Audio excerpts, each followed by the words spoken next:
sabay-sabay.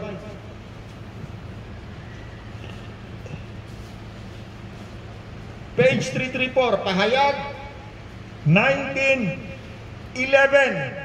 At pagkaraan nito ay nabuksan ang langit at nakita ko ang isang kabayong puti. Natatandaan nyo ba yung isang tungkol sa kabayo? Isang buwan na mahigit. Itong pinag-aaralan natin tungkol sa pahayag. Sinong nagpahayag nito? Ang nagpahayag nito ay walang iba kundi ang Diyos. Ito'y pangyayari na mangyayari. Ay Neng, umupo ka. Lumayo-layo ka dyan sa ibang tao. Ito'y pahayag. Ano ba ibig sabihin ng salitang pahayag? Ano? Luma na itong salita. Ano ibig sabihin nito, Kuya Edwin?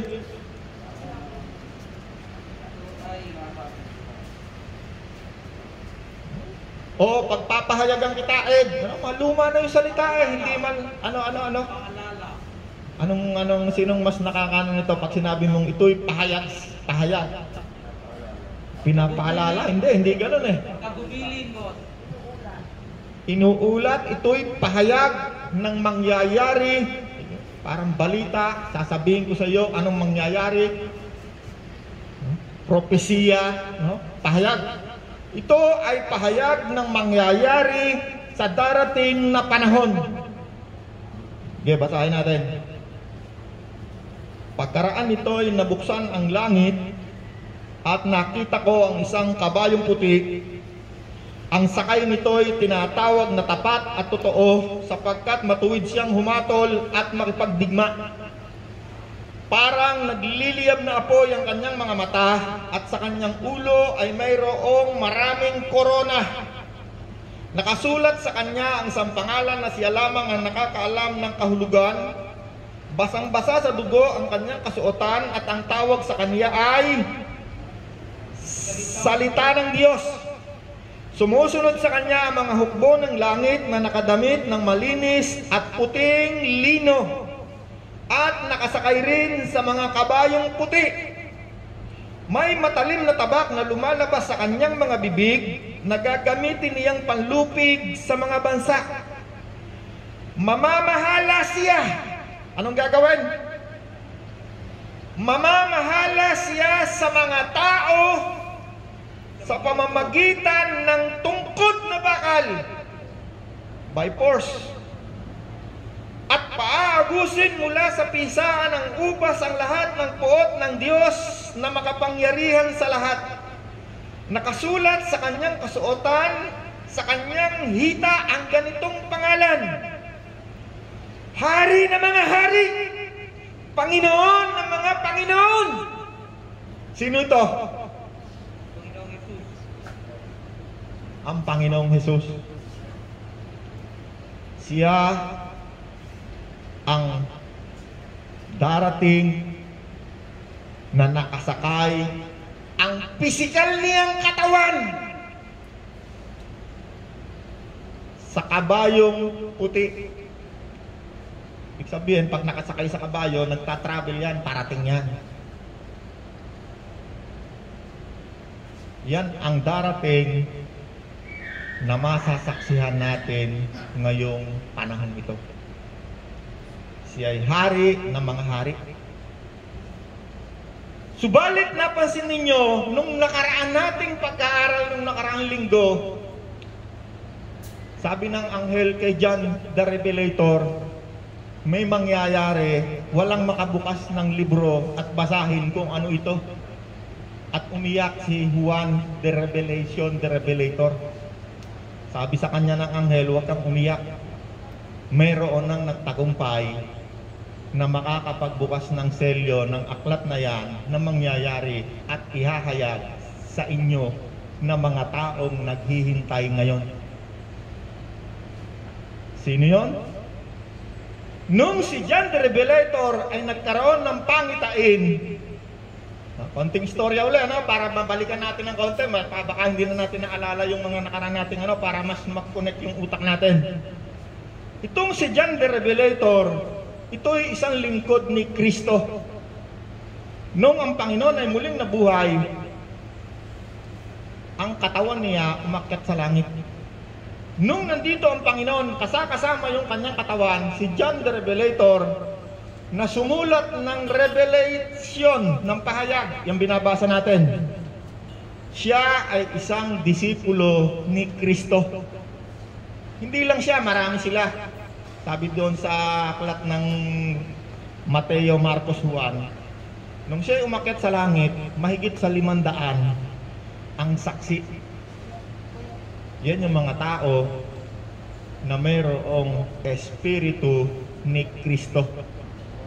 Kung matatandaan ninyo doon sa mga unang kabayo, babalik pa ako, uurong pa ako konti para mag-connect tayo rito. Itong si John Revelator, meron siyang unang nakitang 4 na kabayo bago dumating dito. Taan natin. Babalik tayo konti ron para kumonek tayo dito. Kasi baka hindi natin ma-connect to pagka hindi tayo bumalik konti doon. Pahayag chapter 6 verse 1. Pahayag 6:1. Rod, page, para madali nila makita. Page 324 po. 300. Nasa pinakahuling libro po. 324 po.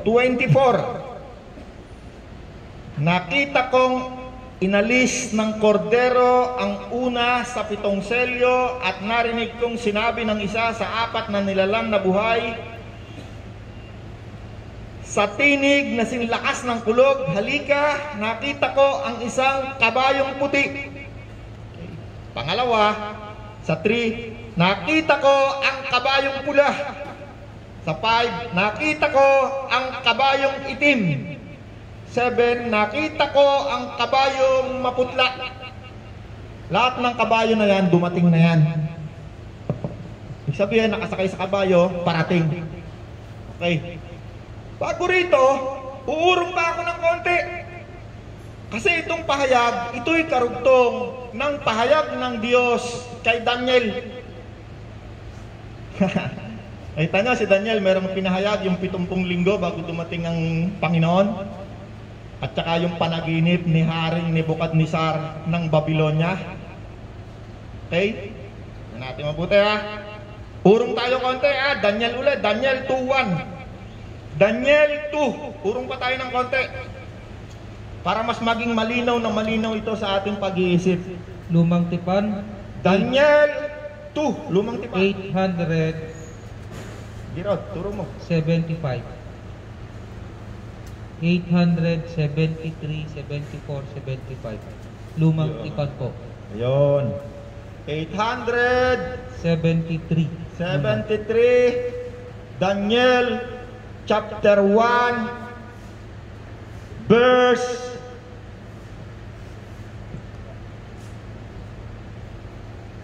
sa 7 muna. Daniel chapter 1 verse 7. At binigyan ng Diyos ang 4 na kabataan ng kaalaman, ng kakayanan sa panitikan at agham. Bukod dito, binigyan pa si Daniel ng kakayanan na umunawa at magpaliwanag ng lahat ng uri ng pangitain at panaginip.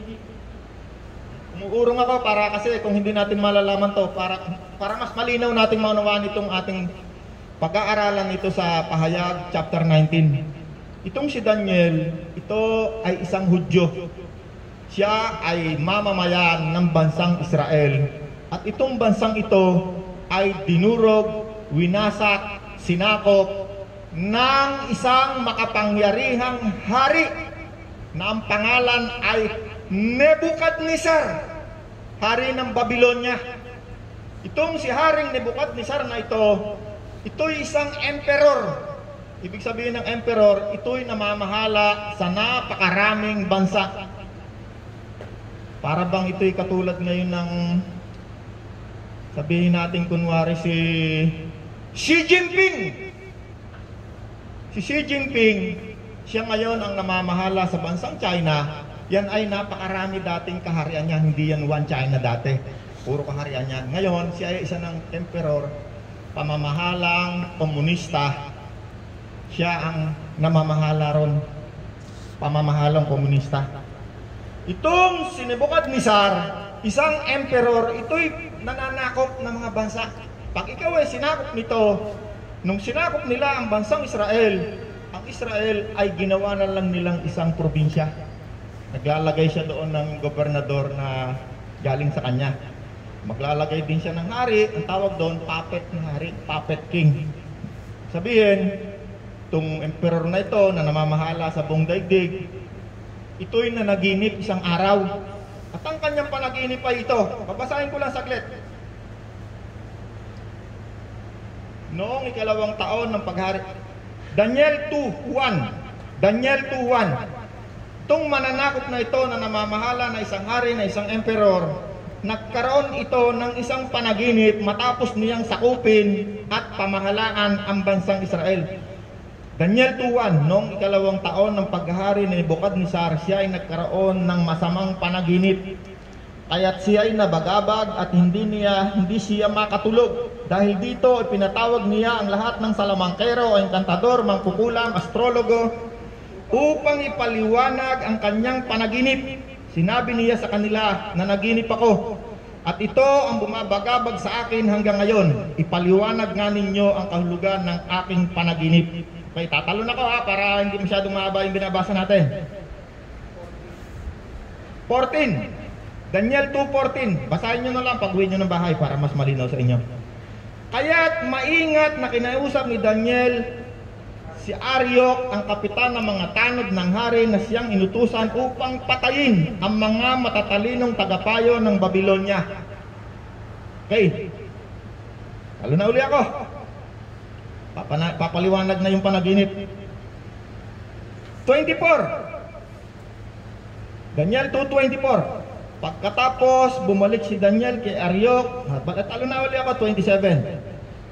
Sumagot si Daniel, ang hiwaga na gustong alamin ng hari ay hindi may papaliwanag ng sino mang matalino, tagapayo, engkantador, salamangkero o manghuhula. Ngunit mayroong pong isang Diyos sa kalangitan na naghahayag.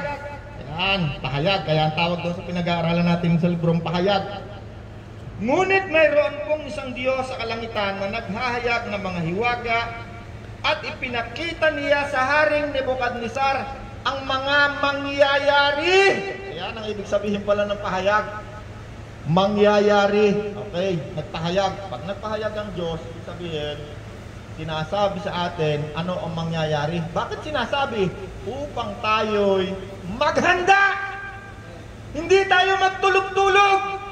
Dahil baka siya'y dumating, nangyari, hindi tayo makasama sa isang napakasigarbong kasalan na supposed to be tayo ay kasapi. Na supposed to be sa kanyang pagdating dito ay hayag na sa atin. Bakit siya babalik dito? Anong gagawin niya? Si Kristo ay mamamahala. Ng panaginip ng hari, na naginip siya ng isang napakalaking rebulto. Ang ulo ng rebultong ito ay ginto, ang dibdib ay kung anong metal, ang paa ay iba-ibang uri ng mga metal. Okay. Sabi ng Diyos sa kanya, ito yung ibig sabihin ng iyong panaginip. Ipinahayag sa iyo ang mga bagay na mangyayari. Okay, talo na uli ako. 31. Mahal na hari, ang nakita ninyo ay isang napakalakit na kasisilaw na rebulto. Okay, tingnan natin itong si Daniel, hindi sinabi ng hari anong napanaginip, kundi ang Diyos ang naghayag nito sa kanya. Mahal na hari, ang nakita ninyo ay isang malaki at nakakasilaw na rebulto at nakatayo ito sa inyong harapan. Nakakatakot pagmasdan ang ulo nito, lantay na ginto at pilak ang dibdib at ang bisig. Tanso naman ang tiyan at mga hita, ang mga binti, bakal, mga paa ay pinaghalong bakal at putik. Habang pinagmamasdan ninyo ito, may batong natipak sa bundok na bumagsak sa mga paa ng rebulto at nadurog ang mga paa. Pagkatapos ay nadurog ding lahat ang bakal, putik, tanso, pilak, hinto. Naging parang ipa ito at kahit bakas at walang naiwan kahit bakas, samantala ang tiyan, ang tipak ng batong bumagsak dito ay naging isang napakalaking bundok na pumuno sa buong daigdig. Mahal na hari, yan po ang inyong panaginip. At narito naman ang kahulugan. Kayo po ang pinakadakila sa lahat ng mga hari na naghari. No? Siya ang namahala. Siya ang nilagay ng Diyos na namahala, naghari. Sapagkat nung panahon na ito, walang ibang uring pamamahala sa mundo, kundi paghahari lamang.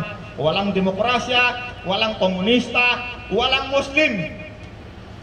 Nung panahon na ito, na ipinakita ng Diyos kay Daniel, sabi niya, mahal na hari, yan po ang inyong panaginip at ito naman ang kahulugan. Kayo po ang pinakadakila sa lahat ng mga naghahari na hari. At kayo po ang pinagkalooban ng Diyos sa langit ng kaharian, ng kapangyarihan at lakas, karangalan, niloob ng Diyos na masakop ninyo ang lahat ng tao. Isipin mo, halos buong daigdig nasakop na niya, no?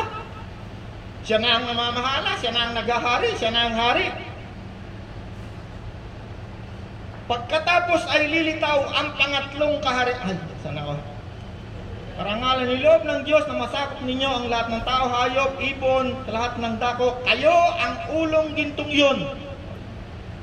Sabi ni Daniel, ikaw ang ulong ginto na naghahari sa ngayon. Tapos nito, sabi niya, ang susunod. No? Kaya pahayag eh. Sabi ng Diyos kay Daniel, sabihin mo sa hari, ang susunod sa kanyang mamamahala. Ang susunod sa inyo, ang ikalawang kaharian na mas mahina kaysa inyo. Pagkatapos ay lilitaw ang pangatlong kaharian. Okay, doon muna tayo sa pangalawang kaharian. Itong si Haring Nebukadnezar ng Babylonia, ito yung Iraq ngayon. Yan yung lugar na yan ng Babylonia, Iraq.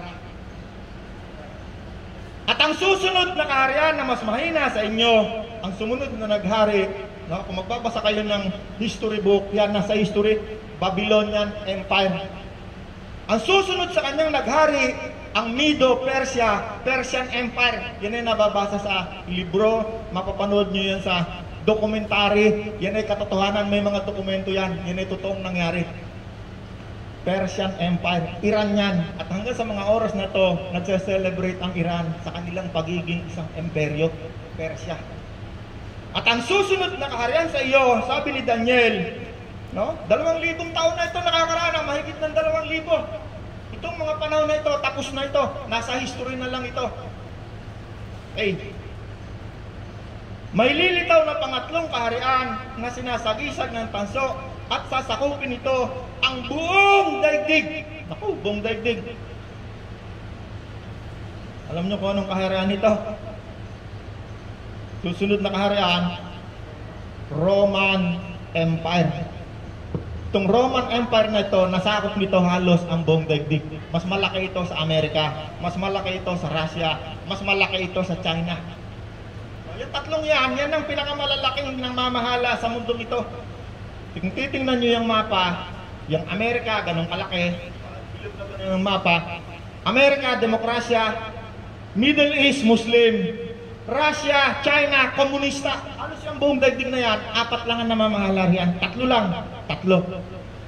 Ang pang-4 diyan ay kaharian na hindi maibabagsak ni numan.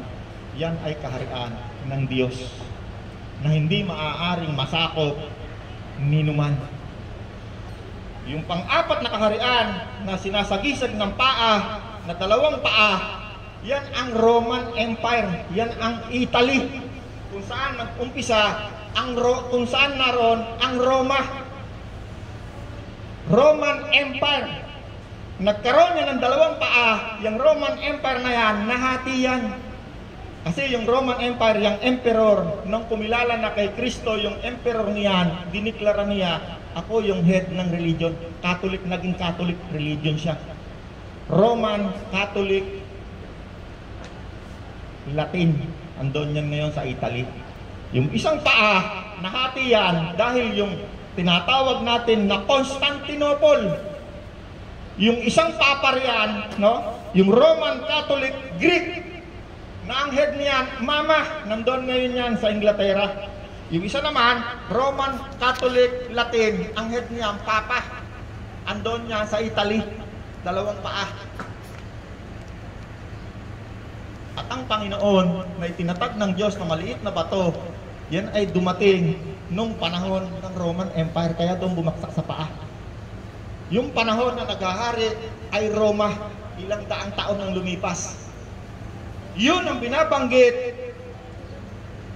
Tumuloy iyan doon sa pahayag ng Diyos kay Juan na unang dumating, sabi niya rito, at dumating, nakita kong dumating na sakay ng kabayong puti, no? Pahayag 6, yan, babalik na uli ako para mas malinaw sa inyo, no? Pahayag 6:1. Sabi rito, 6:1, at nakita kong inalis ng kordero ang unang 7 selyo. No? Bakit yung kordero ang nag-alis? At nalaman niya kung kailan darating, kailan mangyayari. Sapagkat nung wala pa ang Panginoon at hindi pa nagtatagumpay na ipinako sa krus, walang nakakaalam. Kahit ang Panginoon man, pag tinatanong siya ng kanyang mga disipulo, Panginoon, kailan ka babalik? Ang sagot ng Panginoon, walang nakakaalam. Ang Diyos lamang. Subalit nung siya'y nagtagumpay, ang sabi ng Panginoon, umakyat siya sa langit, at nung nagkaroon ng pangitain si John the Revelator, sabi sa kanya na matatanda na nakapaligid sa Diyos, huwag kang umiyak, ayan ang kordero na nagtagumpay. Kaya't siya, yung kordero na nagbukas ng selyo at nagbasa at nagpahayag nito sa mga mananampalatayang katulad natin ngayon. Amen! Okay. So yan yung kabayong puti, ano? Unang dumating ang Panginoon. Walang ibang pwedeng sumakay sa kabayong puti na inihalin tulad ng Bible kung hindi kay Kristo. Nung dumating si Kristo, pinanganak dito sa mundong ito 2,000 years ago, panahon ng Roman Empire. Siya yung maliit na bato na dumating, na pinatay, ipinako sa krus, at umakyat sa langit. At siya'y patuloy na nananakop. Kahit siya'y nandun sa langit, yung Espiritu ni Kristo na naririto ngayon sa ating lahat, yan ang patuloy na naghahari at nananakop hanggang sa pagdating ni Kristo na kasama yung kanyang pisikal na katawan. Ay, tuloy pa natin konti. Pahayag 6:2. Nakita ko ang isang kabayong puti nang nakasakay ay may hawak na pana, binigyan siya ng korona, at siya'y umalis upang patuloy na manakop sa daigdig. Okay. Punta tayo sa Mateo. Mateo. Tingnan natin kung ano bang sinasabi ng Panginoon nung siya'y dumating. Mateo chapter 1 verse Mateo chapter 4. Mateo chapter 4 verse 17. Tingnan natin kung anong ginawa nung dumating yung maliit na bato. Sa bagong tipan po. Bagong tipan, page 5 po. Okay, tingnan natin yung maliit na bato, ha. Yung maliit na bato muna. Kasi dumating yung kabayong puti. 2 beses na dumating yung kabayong puti, eh. No, nakita niyo dito sa Pahayag chapter 6. Unang dumating yung kabayong puti. Yan yung kakatuloy-tuloy nung doon sa aklat ng ni Daniel. Maliit na bato na nananakop, kabayong puti. Anong sinabi ng kabayong puti na dumating 2,000 years ago? Tingnan natin, anong sinabi ni Kristo? Siya dumating. Mateo 4:17. Magmula noon, no, si Kristo na nagsalita rito, 2,000 years ago, dumating na tong kabayong puti na ito. Iba itong sa pahayag natin sa 19, ha. Iba ito, ha. Dito muna tayo, bumabalik muna tayo. Magmula noon, nangaral si Jesus, tinuturo niya, magsisi kayo, talikuran ninyo ang inyong mga kasalanan sapagkat malapit nang dumating ang paghahari, pamamahala ng Diyos sa mga tao. Okay, paano raw maghahari? Paano mamamahala? Si Kristo. Number 1, ikaw ay magsisisi. Number 2, ikaw ay tatalikod sa iyong mga kasalanan, at kapag ito'y ginawa mo, tinanggap mo si Kristo, yung oras na tinanggap nila si Kristo nung panahon ito, 2,000 taon na nakakaraan hanggang sa oras na ito, naghahari na sa inyo ang Diyos. Ito ang maliit na bato na pumatak nung panahon ng Roman Empire na patuloy na nananakop hanggang sa mga oras na ito. At ako ngayon ay nasakop nito. Ito'y patuloy na naghahari sapagkat ito'y si Kristo, Espiritu ni Kristo. Naunawaan tayo, ha? Teka, tingnan pa natin. Tingnan pa natin, itong nandito sa Bible sa Mateo na binabasa natin, ito isinulat 2,000 years na nakalipas. Itong binabasa natin sa pahayag ngayon na pahayag 19, ito'y hindi pa nangyayari, ito'y mangyayari maaring bukas. Okay, tingnan pa natin ha. Tingnan natin. Meron lang akong konti pong babasahin para makita nyo na ang Panginoon mula noon, 2,000 years ago na, nanghahari na siya at nananakop. 5:10, Mateo 5:10, pinagpala ang mga inuusig ng dahil sa kanilang pagsunod sa kalooban ng Diyos sapagkat kabilang na sila sa kaharian ng langit. Naghahari na ang Panginoon, 2,000 taon na. Mateo 5:2, pinagpala ang mga taong walang inaasahan kundi ang Diyos sapagkat kabilang sila sa kaharian ng langit. Naghahari ng Diyos 2,000 years ago. At marami pang iba. Napakarami ninyong mababasa sa mga katuruan ng Panginoon 2,000 years ago nang siya'y dumating, na siya'y nananakop na, siya'y naghahari na. Sino ang kanyang pinaghaharian? Ang pinaghaharian niya ay ang mga taong nagpapasakop. Hindi ito katulad ni Haring ng Babylonia, ni Nebukadnezar at ng iba pang mga hari na nanakaw by force, tataksan ka nito. Si Kristo, kapag siya'y naghari at nanakop sa iyo, hindi ka niya sasakupin, kundi ikaw ang magpapasakop sa Kanya. Ibibigay mo sa Kanya ang iyong will. Ikaw ay magpapasakop kay Kristo. Sasabihin mo, Panginoon, patawad sa aking mga kasalanan. Mula ngayon, ikaw na ang aking hari. Hindi ko na gagawin ang aking mga kasamaan. Sino sa inyo rito tumanggap na kay Kristo? Kung tinanggap mo si Kristo at sinasabi mo, ikaw ngayon ay pinaghaharian ni Kristo. Sabi ni Kristo, ang nagsisi sa kanilang mga kasalanan, tumalikod. Si Kristo mismo nagsasalita nung siya dumating 2,000 years ago, Mateo, Marcos, Lucas 1. Nung dumating ang maliit na bato, sabi niya, mag-uumpisa na siyang maghari, manakop sa napakaraming tao at hindi to kayang ibagsak ng anumang uri ng pamamahala sa mundong ito. Okay? Kita na natin ha. Unang dumating, kabayong puti, si Kristo, Espiritu ni Kristo, pahayag 6:1, at siya'y patuloy na nananakop. Pangalawang pamamahala na dumating, kabayong pula. Kailan lamang dumating ang komunistang namamahala sa daigdig? 1/4 ng daigdig ay pinamahalaan ito. Pangatlong kabayo, itim.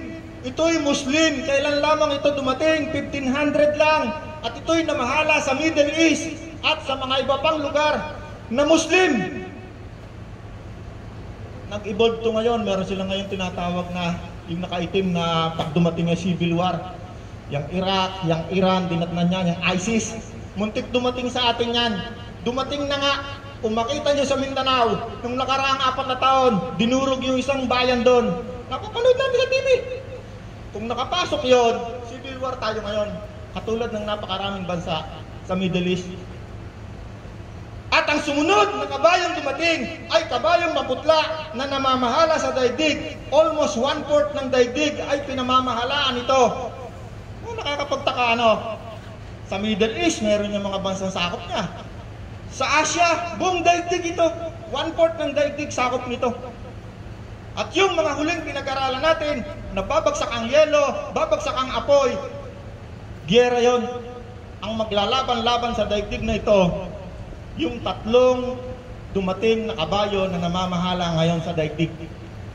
At darating ang panahon, isang kisap mata na lang, pag naggiyera yan, wawasakin na niya ng napakaraming dapat nilang wasakin at mga taong papatayin. Yung mga tao, tatatakan niyan ng pangalan ng Antikristo. May naunawaan ba tayo? Sino sa inyo may naunawaan? Sino sa inyo nauuta na? Napakahalaga nito. Bakit? Sapagkat ito'y pagpapahayag ng Diyos sa iyo. Kung interesado ka, kung si Kristo ang hari mo at namamahala sa iyo, dapat kang maging interesado. Bakit? Sige, punta na tayo rito uli. Balikan natin ito uli. Pahayag 19:11. Hindi pa ito nangyayari. Ito'y mangyayari anumang oras mula ngayon. Ulitin ko uli. At pagkaraan nito, nabuksan ang langit at nakita ko ang isang kabayong puti. Ito na, uli. Ito na. Bakit meron na namang darating na kabayong puti? Sapagkat si Kristo, nung siya'y namatay, umakyat uli siya sa langit. Nung siya'y nagtagumpay dito sa lupa, yung kanyang pisikal na katawan, umakyat muli sa langit. At kanyang pagbabalik dito, siya'y mamamahala, siya'y darating. Kaya't sinabi sa pahayag, siya'y nakasakay sa isang kabayong puti, sapagkat noong mga panahon na to, walang ginagamit na uri ng transportasyon kung hindi kabayo. Kung may kotse, kung may aeroplano, maaaring sabihin dito ni John the Baptist, at siya'y nakasakay sa aeroplano. Noong panahon na ito, walang ibang ginagamit na pang-transportasyon ng maramihang tao kung hindi mga kabayo. Kaya ang pinakita ng Diyos sa kanya rito, para sabihin sa mga tao na siya'y darating. Siya'y, ang sakay nito ay tinatawag na tapat at totoo, sapagkat matuwid siyang humatol at makipagdigma. Pagdating ng Panginoon, merong mangyayari, digmaan, labanan, gyera. Sinong makikipagyera? Makikipagyera sa kanya yung tatlong namamahala na nandito sa daigdig na ito. Magiging isa lang yan. Bakit magiging isa? Ang magiging amo niya, leader, si Satanas na mismo. Sino ang kanilang makakalaban? Parang nagliliyab na apoy ang kanyang mga mata at sa kanyang ulo ay mayroong maraming korona, crown. At nakasulat sa kanyang isang pangalan na siya lamang ang nakakaalam ng kahulugan. Basang-basa sa dugo ang kanyang kasuotan at ang tawag sa kanya ay salita ng Diyos. Ito yung binabasa natin ngayon. Kristo ay nagkatawang tao. Siya ang salita na nagkatawang tao. Siya ang salita ng Diyos. Ito yung binabasa natin. Pero hindi lahat ng ito. Hindi lahat na nandito. Kailangan maging matalino tayo dyan. No? Hindi lahat na nakasulat dito para sa'yo. May mga grupo ng tao na pinaglaanan ng Diyos kung ano yung para sa'yo, ano yung para dito. Bakit? Kasi ang Panginoon ay darating hindi lamang para sa mga Hudyo. Para din naman sa ating ngayon na naghihintay sa Kanya. At tayo'y mga salimpusa lamang. Ang salita ng Diyos, ito'y may pinaglaanan na dalawang grupo. Mga Hudyo, kung saan si Kristo ay nagmula, at mga Hentil na nadamay rito dahil lamang sa awa ng Diyos sa atin. Kaya ang tawag kay Kristo, siya ay salita ng Diyos. Basang-basa ang dugo ang kanyang kasuotan at ang tawag sa kanya ay salita ng Diyos. Sumusunod sa kanya ang mga hukbo ng langit na nakadamit ng malilinis at maputing lino at nakasakay rin sa mga kabayong puti. Hindi lamang ang Panginoon ang babalik dito. Sino?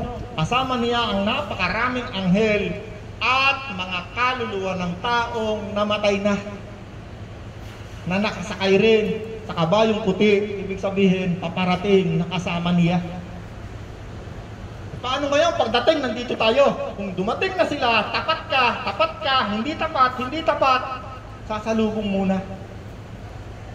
Magkakaroon sila ng kampo, istasyon, kung saan nakikita na natin. At ang kampo na yon, na istasyon na tinatawag na 7 taon na itinuloy muli doon sa pangitay na binigay ng Diyos kay Daniel na 70 taon. 70 years na nangyari na. Isang linggo na lang, 70 weeks. Isang linggo na lang natitira. Yun yung nandun. Itinuloy-uloy ni John the Baptist, ni John the Revelator. Yung 3 kalahating taon na mga pangyayari dito sa daigdig. May nangyayari dito, may nangyayari sa langit, may nangyayari sa impyerno. At kapag dumating na ang Panginoon, bumaba na dito sa lupa, magiging isang lugar na uli ang pangyayari. Wala nang pangyayari sa langit, bumaba na ang Panginoon, andito na yung action. At kapag umupo na ang Panginoon, tinatawag ng Great White Throne Judgment, isang lugar na lang ang pangyayari, wala ng tatlo. Ngayon, kaya medyo nakakalito, nakakaikot-ikot ng utak, sapagkat kung wala ang Espiritu ni Kristo, hindi mo ito kayang unawain. Ang nakakaunawa lamang nito, mga taong pinagpahayagan, pinagkalooban ng Diyos na kanyang maunawa. Ay! May naunawaan ba tayo? Teka muna. Sumusunod sa kanya ang mga hukbo ng langit na nakadamit din ng malinis at 7 lino, nakasakay rin sa mga kabayong puti. May matalim na tabak na lumalabas sa kanyang bibig na gagamitin niyang panlupig sa mga bansa. At siya'y mamamahala. Nakita niyo anong gagawin niya? Mamamahala yun, ito yung kabayong unang puti na dumating para mamahala. Ngayon, siya anong gagawin ng Panginoon pagbalik niya? Mamamahala. Sino ang kanyang pamamahalaan? Ang daigdig. Pero bago siya dumating, dahil may 3 namamahala, magkakaroon niya ng mapakalaking digmaan. Kaya sinabi ng Panginoon sa kanyang pagdating, siya ay makikidigma muna. Magkakaroon ng napakalaking digmaan na itong daigdig ay halos mawawasak at talagang mawawasak. Kaya sinabi ng Panginoon doon sa dulo ito, marami pa ito, mahaba pa ito. Sa 1,000 taon ng pamamahala, after noon, naku, napakarami pang mangyayari. May mataling na tabak na lumabas sa kanyang mga bibig, gagamitin niyang panlupig sa mga bansa, mamamahala siya sa mga ito sa pamamagitan ng tungkod na bakal. At paagusin mula sa pisaan ng ubas ang alak ng pot ng Diyos na makapangyarihan sa lahat. Kung babasahin ninyo yung binasa natin hanggang 19, makikita nyo roon yung mga anghel na magbubuhos ng pot ng Diyos. Yan yung mangyayari. Mga paghihirap na hindi pa natin nararanasan. 50 kilos na yelo magbabagsakan dito. Yung mga bituin na 1 kilometro, babagsak yan sa mga ilog, wala tayong maiinom. Merong pangyayari na ilang araw, ilang buwan, kahit gusto mong mamatay, hindi ka mamamatay. May nangangagat na mga ano-anong mga kulisap, puro pigsa na katawan ng mga tao. At ang mga tao ay lalong magagalit sa Diyos. Hindi nahal, sa dapat sila'y nagsisi, hindi lalo-lalo nilang minura ang Diyos. Bakit? Sapagkat ang Diyos ay Diyos ng hustisya. Hindi ka niya bibigyan ng hatol na hindi mo alam kung anong ginagawa mo. Kaya ang isang taong nagpapasakop sa paghahari ng Diyos, ito'y hindi sinasakop, kundi siya'y nagpapasakop. Kaya sinabi ni Kristo, pasakop ka sa Diyos, resist the devil, at ang COVID ay lalayas! Nabasa niyo na yan, sinabi ng Panginoon, resist the devil, and they will flee. Labanan ninyo ang demonyo, at sila'y lalayo sa inyo! Kung lalabanan nyo, paano kung ang demonyo lumapit sa iyo, niyakap mo? Halika, magsasabong tayong dalawa. Sabi ni Pwede, sarap-sarap yan! Lord yes! Woo! May naunawaan tayo. Ang paghahari ng Diyos ay naghahari na ngayon sa mga tao. Yan ay pauri ng pamamahala na Diyos lamang ang nagbigay. Hindi ito katulad ng 3 uri ng pamamahala na namamahala dito sa daigdig na ito. Muslim, komunista, ano pa yung isa? Muslim, komunista, demokrasya. Yung demokrasya, tinan nyo, napakagaling niya sa propaganda. Naku, pag nakapanood ka sa TV, lagi sila bida. Lagi mga kano ang bida. Lagi yung mga negro, masasama. Yung mga Muslim, yung mga... Pero sinabi ng Diyos, sila ay hindi tunay na puti, kundi maputla. Napakarami niyang kasamaan na pumapatay at nagbibigay ng gera at gutom sa mga tao. Pero wala, naku, baka lagot ka, sakot tayo ng Amerika. Sabi ng Diyos, ang pinaghaharian ng Diyos kailanman hindi magpapasakop. Hindi niyang kakampihan ang demonyo o ang mali. Bubuksan niyan ang kanyang mga mata at hindi niya makikita at makikita niya ang kadiliman. Kaya hindi ako maloko ng religion eh. Bakit? Kasi namulat ang mata ko. Hindi ka maloloko ng demonyo. Bakit? Sapagkat si Kristo'y ilaw, liwanag. Pag dumating siya sa iyo, tuturuan niya ang iyong kaluluwa. Ipapakita niya sa iyo ang lahat ng uri ng dilim. At kapag ikaw ay natakot, wala kang karapatang sumunod kay Kristo. Bakit? Sapagkat sinabi ni Kristo nang dumating siya, hindi siya masasakop ng anumang uri ng pamamahala sa mundong ito. Tingnan niyo yung bansa ng Israel, hindi nasasakop. Muslim, demokrasya, although tumutulong ang demokrasya sa Israel ngayon, sapagkat nung pinangalap ng Diyos ang mga Hudyo, ang karamihan ngayon nandyan. Una, nandyan niya sa Europe, sa Germany. Dumating si Hitler, lahat yan, pinagpapatay nila, nagtakbuhan sila lahat sa Amerika. Kaya sa mga oras na ito, ang mga tao, karamihan sa Amerika na mayayaman, billionaire, nandyan. Kaya nandyan ang sumusuporta yan dyan sa bansang Israel. Darating ang araw, yung bansang Israel, hindi yan pwedeng mawala sa daigdig. Bakit? Yan ang orasan ng daigdig. Kumbaga sa orasan, makikita mo, ano bang oras na ngayon? Naku, takip silim na. Bakit? Ang Israel, every time na magpapahayag ang Diyos sa mga propeta na nandito sa Bible, andyan yan sa Israel. At yung Israel, yan ang bilangan. Kailan nagkaroon ng hari, kailan nagkaroon ng pinakahuling hari, kailan giniba yung templo, kailan ibinalik yung templo. Ayan ang orasan.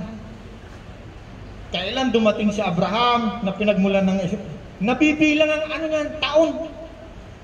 Mula nung ginawa si Eva at si Adan hanggang kay Abraham, hanggang sa panahon natin ito, hanggang nang dumating si Kristo, hanggang nang umalis si Kristo, at hanggang pagbabalik ni Kristo na isang Hudyo.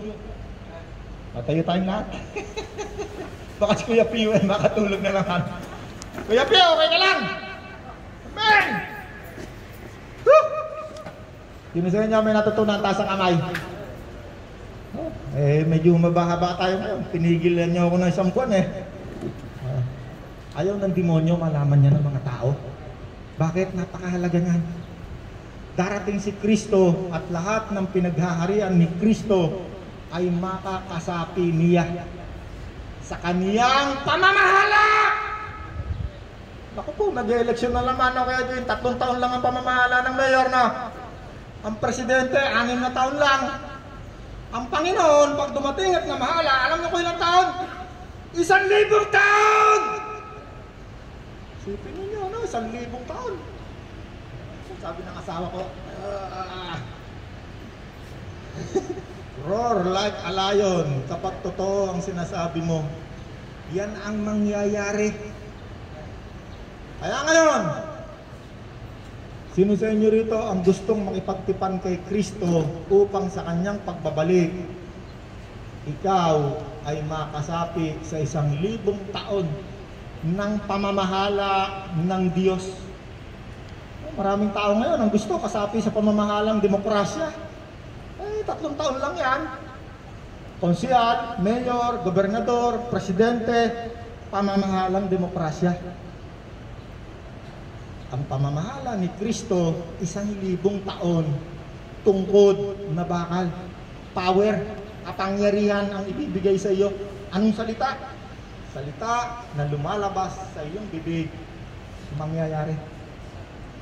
At sinabi mo, kunwari dumating ang Panginoon, Panginoon, anong gagawin ko? 1,000 taon tayo mamahala. Bibigyan kita ng kapangyarihan sa iyong bibig. Pag sinabi ko, ikaw Edwin, hindi ka mapigil sa sugalan. Pagpunta mo ng sugalan, masusunog yung sugalan. Pagpunta ni Edwin, masusunog sugalan. Pag sinabi ko, ikaw Orlan, mahilig ka magtinda ng bato. Pag hawak mo sa bato, uuudin ang katawan mo. Uuudin ang katawan. Maririnig ng lahat at mangyayari. Kaya't mamamahala si Kristo 1,000 taon ng kapayapaan. Mawawala ang krimen, mawawala ang lahat ng gulo, sapagkat si Kristo ang mamamahala. Siya ang hari ng mga hari! Kailangan natin makilala si Kristo ay hari. At siya'y hari ko na ngayon. Parang masabi ng iba, ng hari mo naman, walang kwenta eh. Apay ang hari ko, pag humingi ako ng Petron, bibigyan ako. Pag humingi ako ng batching plant, bibigyan ako. Pag humingi ako ng bakasyon ng Tagaytay, bibigyan ako. Pag sinabi ko, Panginoon, bigyan mo ako ng pagkain, ako'y mamimigay sa mga walang makain, bibigyan ako. Pag sinabi ng Panginoon, huwag kang matakot sa COVID, papagalingin kita, pinapagaling ako. Ang hari ko'y hari ng mga hari. Sino sa inyo gustong maging hari din si Kristo? Si Kristo'y darating anumang minuto mula ngayon. Yan ay nandoon sa orasan. Nakikita na natin ang orasan. Isang TikTok na lang, babalik si Kristo. At ang pangangaral tungkol kay Kristo, ito'y may hangganan. Pag tumating na, andyan na, nasa trending na tayo, andyan sa COVID na yan. Pag sinabi ng gobyerno, wala na magtitipon na katulad nito, wala na magtitipon, wala na mangangaral. Kapag nangaral ka, papatayin ka na. Kaya wala na mangangaral. Mapalad tayo. Nakakarinig tayo ng tungkol kay Kristo. Kaya kung gusto mo kay Kristo, madali lang. Taas mo ang kamay mo, sabihin mo, Panginoong Jesus, narinig ko ang iyong pahayag. Ikaw ay darating upang mamahala ng 1,000 taon. Panginoon, gusto kong makasapi riyan. Gusto kitang gawing Panginoon. Gusto ko rin mamahala kasama mo. Patawarin mo po ako. Katulad ng sinabi mo, kailangan kong magsisi, tumalikod sa kasamaan, sa kasalanan. Panginoon, mula ngayon, patawarin mo ko sa aking mga kasalanan. Sa iyong pagdating, maaring mamayang gabi, maaring bukas, gusto kong makasama sa pagsalubong sa iyo. Mula ngayon, ako'y nakikipagtipan sa iyo. Tinatanggap kitang Panginoon at tagapagligtas. Salamat po sa buhay na wala hanggan, sa buhay na masagana, sa buhay na ganap na ibinibigay mo sa akin ngayon. Salamat po, Ama, sa pangalan po ng Panginoong Jesus. Amen and amen. Palakpakan natin ang Diyos. O, teka lang ha. Magbibigay tayo, pero huwag kayong magdikit-dikit ha. Yung gusto lang magbigay. Kasi yung ibinibigay natin na yan, hindi ko lang iniisa-isa sa inyo. Libo-libong tao ang pinapakain niyan ngayon. Hindi ko na kailangan sabihin ba sa inyo. Kung ikaw mawalan ka ng trabaho at wala kang makain, na talagang walang makain. Sinabi ng Diyos, mapalad ang nagbibigay. Kaya kapag ikaw nagbibigay, ibig sabihin ikaw ay mapalad. Pag ikaw binigyan niyan, ibig sabihin hindi ka na mapalad. Nagugutom ka na. Naunawaan tayo. Amen.